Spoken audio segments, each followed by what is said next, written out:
Assalamualaikum warahmatullahi wabarakatuh. Perkenalkan, nama saya Gita Kaustari dengan NPM 23351651640 dari Fakultas Ilmu Sosial dan Ilmu Politik, Prodi Ilmu Komunikasi.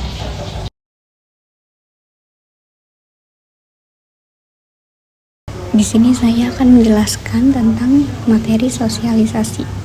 Pengertian sosialisasi. Secara luas, pengertian sosialisasi adalah suatu proses interaksi dan pembelajaran yang dilakukan seorang manusia sejak lahir hingga akhir hayatnya di dalam suatu budaya masyarakat. Sedangkan pengertian sosialisasi secara sempit, yaitu sebuah proses pembelajaran dari manusia agar dapat mengenali lingkungan yang kelak akan ia hidupi, baik lingkungan fisik maupun sosial. Beberapa orang juga mengatakan bahwa sosialisasi adalah proses penanaman nilai, kebiasaan, dan aturan dalam bertingkah laku di masyarakat dari satu generasi ke generasi lainnya. Dalam proses sosialisasi sendiri, manusia disesuaikan dengan peran dan status sosial masing-masing di dalam kelompok masyarakat. Dengan adanya proses sosialisasi, maka seorang bisa mengetahui, memahami, sekaligus menjelaskan hak dan kewajibannya berdasarkan peran status masing-masing sesuai budaya masyarakat. Selanjutnya, dalam proses pengenalan hak dan kewajiban seseorang manusia dewasa, setiap individu atau manusia perlu melakukan sosialisasi untuk mempelajari dan mengembangkan pola-pola perilaku sosial bersama anggota masyarakat lainnya. Tahap-tahap sosialisasi. Pertama ada preparatory stage, kedua play stage, ketiga game stage, dan keempat generalist other. Tahap pertama atau preparatory stage, yaitu tahap ini merupakan tahap menjadi persiapan untuk mengenal dunia sosialnya, termasuk persiapan untuk pemahaman tentang diri. Contoh proses pembelajaran pada tahap ini adalah berbahasa atau berbicara.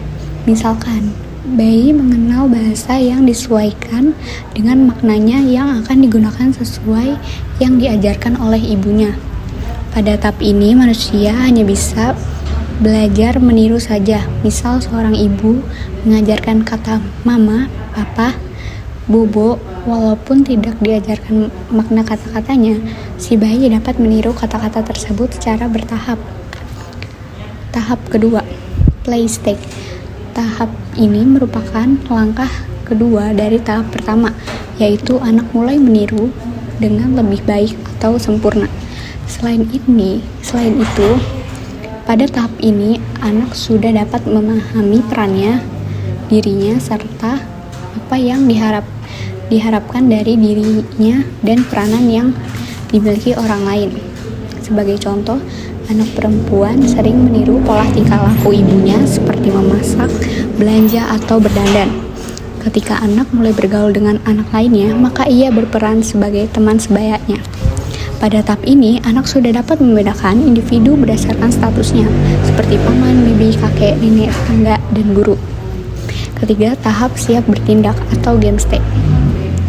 Pada tahapan ini, anak mulai bersikap mandiri dan memiliki ego berdasarkan kesadaran diri.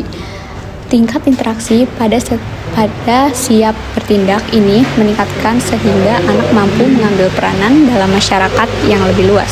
Kemampuan untuk menyesuaikan dan menempatkan dirinya semakin jelas, serta kemampuan untuk menerima atau menyesuaikan dengan nilai norma yang berbeda di luar keluarganya pun tetap dijalankan dengan kesadaran sebagai bagian aktif dari masyarakat. Keempat, tahap penerimaan norma kolektif atau generalist other. Pada tahap ini, seseorang sudah dapat menempatkan diri pada masyarakat yang lebih luas lagi, berinteraksi secara luas, begitupun dengan tenggang rasanya.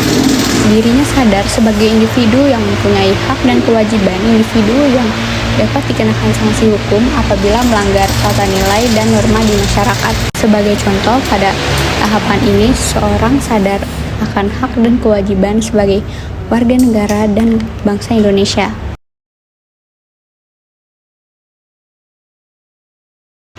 Bentuk-bentuk sosialisasi. Pertama, ada sosialisasi primer. Proses sosialisasi tahap pertama yang diterima individu dalam lingkungan keluarga. Contoh tata aturan dalam keluarga sesuai perannya. Yang kedua, sosialisasi sekunder. Proses ketika individu memasuki dunia lingkungan baru terhadap proses disosialisasi atau pencabutan diri dan resosialisasi. Contoh, pasien rumah sakit jiwa harus kehilangan jiwa normalnya dan menerima sakit jiwanya sebagai dunia baru.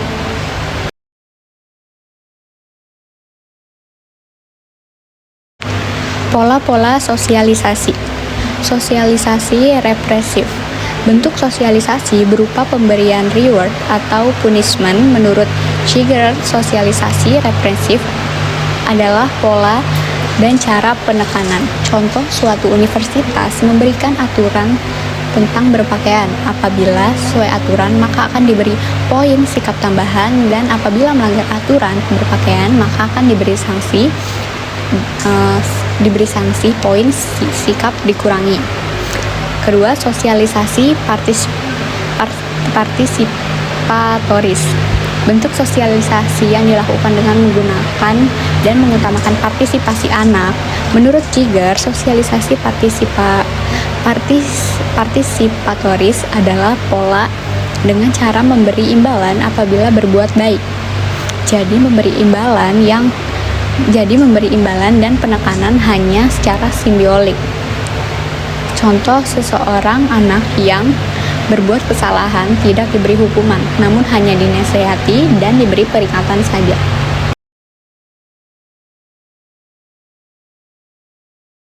Fungsi sosialisasi.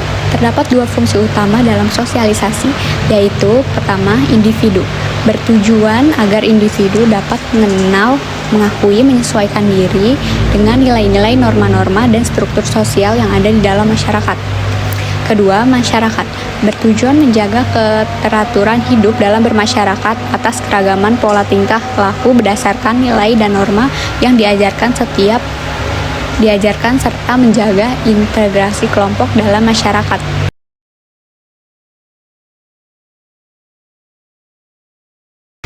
Agen sosialisasi. Mengacu pada pengertian sosialisasi, sosialisasi dapat terjadi apabila memiliki perantara atau media. Perantara itu biasanya disebut sebagai agen sosialisasi. Berikut ini 4 agen sosialisasi. Pertama adalah keluarga. Media sosialisasi yang pertama kali diterima oleh setiap individu adalah keluarga. Interaksi dalam keluarga yang biasanya terdiri dari ayah, ibu, saudara, dan lain-lain merupakan tempat yang tepat untuk individu dalam mengenal dunia sekitarnya. Contoh sosialisasi di keluarga bisa dilihat ketika makan malam bersama, ketika menonton TV bersama, hingga ketika diskusi keluarga. Orang tua cenderung menyampaikan hal-hal yang perlu diketahui oleh anak-anaknya, seperti nasihat atau arahan tentang cara berperilaku di sekolah maupun di masyarakat. Kedua, yaitu teman. Setelah keluarga, proses sosialisasi terjadi melalui jalinan pertemanan. Interaksi anak-anak bersama teman sebayanya dapat menjadikan proses sosialisasi, yang mana interaksi tersebut dapat membuat anak sekaligus temannya dapat mempelajari nilai dan norma yang baru. Contoh sosialisasi yang sering terjadi di lingkungan pertemanan seperti bermain, bercanda, bekerja sama, dan sebagainya. Ketiga, yaitu sekolah. Setelah individu mengalami pertumbuhan, ia akan dihadapkan pada tempat sosialisasi yang lebih besar, yaitu lembaga pendidikan atau sekolah. Lembaga pendidikan merupakan tempat yang memberikan pengaruh lebih besar dalam berorganisasi bagi semua orang atau bersosialisasi bagi semua orang. Sekolah memiliki tempat dan lingkungan yang sangat mendukung bagi semua orang untuk belajar dan melatih keterampilannya serta kemandiriannya. Selain itu, interaksi di sekolah juga yang sangat kuat membuat sosialisasi ini memberikan dampak yang sangat besar bagi hidup individu di masa yang akan datang. Contoh sosialisasi yang terjadi di sekolah seperti saat guru berinteraksi dengan para siswa dalam kegiatan belajar mengajar. Tidak hanya itu, sosialisasi juga sering terjadi ketika para siswa atau mahasiswa bertanya pada guru atau mengungkapkan pendapat tentang pelajaran di sekolah. Keempat, media massa. Media massa juga dapat menjadi terjadinya proses sosialisasi. Media massa dapat memberikan informasi-informasi baru yang belum diketahui, baik itu positif maupun negatif. Di era digital sekarang, media massa menjelma menjadi media sosial yang tersaji di dalam gawai setiap orang. Tidak dapat dipungkiri, media sosial ini akan menjadi agen sosialisasi yang paling berpengaruh di masa yang akan datang. Banyaknya informasi yang tercipta, baik itu dari media massa maupun media sosial seperti Instagram, Twitter, Facebook, TikTok, dan lain-lain sebagainya terbukti sangat dinikmati oleh para generasi muda dan beberapa generasi tua yang masih melek teknologi. Namun melimpahnya berita bisa menjadi baik dan juga buruk. Oleh karena itu, sangat perlu kebijaksanaan dalam memanfaatkan teknologi sosial media yang sekarang sedang digandrungi masyarakat. Sekian penjelasan dari saya. Kurang lebih mohon maaf. Wassalamualaikum warahmatullahi wabarakatuh.